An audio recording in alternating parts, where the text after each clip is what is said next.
Hello Snehakkoottu പുത്തൻ promo വിശേഷങ്ങളിലേക്ക് എല്ലാ കൂട്ടുകാർക്കും സ്വാഗതം.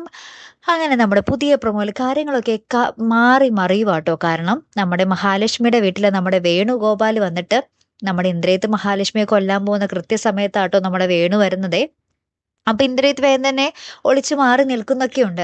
പിന്നീട് നമ്മുടെ വേണു പറയുന്നുണ്ട്, നിന്റെ മകൻ തന്നെയാണ് എന്നോട് എല്ലാം വന്ന് തുറന്നു പറഞ്ഞത് എന്ന് പറയുകയാണ്. അപ്പൊ മഹാലക്ഷ്മി ആകപ്പാടെ ഞെട്ടി തകർന്ന് നിൽക്കുവാട്ടോ. അപ്പൊ ഇത് ഇന്ദ്രൻ ഇതിന്റെ പുറകിൽ കളിച്ചിട്ടുള്ളത് കാര്യമൊന്നും നമ്മുടെ മഹാലക്ഷ്മിക്കോ സേതുവിനോ ആർക്കും അറിയത്തില്ലല്ലോ. പിന്നീട് നമ്മുടെ വേണു എല്ലാം പറഞ്ഞ ശേഷം തിരികെ വണ്ടി കയറി പോകുന്ന നേരത്ത് നമ്മുടെ ഇന്ദ്രജിത്ത് തലക്കിട്ട് കുറെ അടിയൊക്കെ അടിച്ച് അയാൾ അവിടെ ബോധം കെട്ട് വീഴുന്നുണ്ട് ട്ടോ. അപ്പത്തേക്കും സേതുവും പല്ലവിയും ഓടി വരുന്നുണ്ട് നമ്മുടെ മഹാലക്ഷ്മിയുടെ അടുത്തേക്ക്. അപ്പൊ നമ്മുടെ മഹാലക്ഷ്മി നോക്കുമ്പോൾ നമ്മുടെ സേതുവും പല്ലവിയും വേണുവിന്റെ അടുത്ത് നിൽക്കുന്നു. വേണു ആണെങ്കിൽ തലക്കടി കൊണ്ട് അവിടെ കിടക്കുന്നുണ്ട്. അപ്പൊ ഇനി എന്തായിരിക്കും സംഭവിക്കാൻ പോകുന്നത്? മൊത്തത്തില് കാര്യങ്ങൾ കലങ്ങി മറിയാൻ പോകുന്നതേ ഉള്ളൂ. കാത്തിരുന്ന് എന്നെ കാണാട്ടോ. അടുത്തൊരു വീഡിയോയുമായി വരുന്നത് വരയ്ക്കും ഗുഡ് ബൈ.